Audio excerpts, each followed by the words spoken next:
Ginataang yellowfin na may sahog ng mga gulay. Hello guys! So ako yung nakabili ng isang buong yellowfin worth 165 pesos.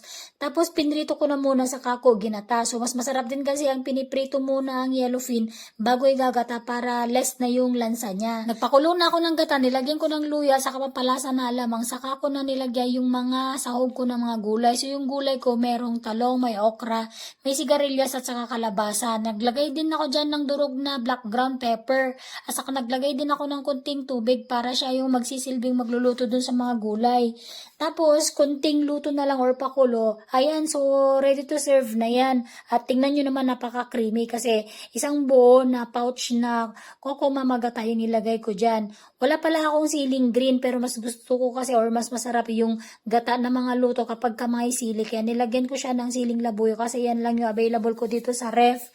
Ayan guys, so kain na tayo, yummy yan at mas masarap din talaga kapag kamaanghang yung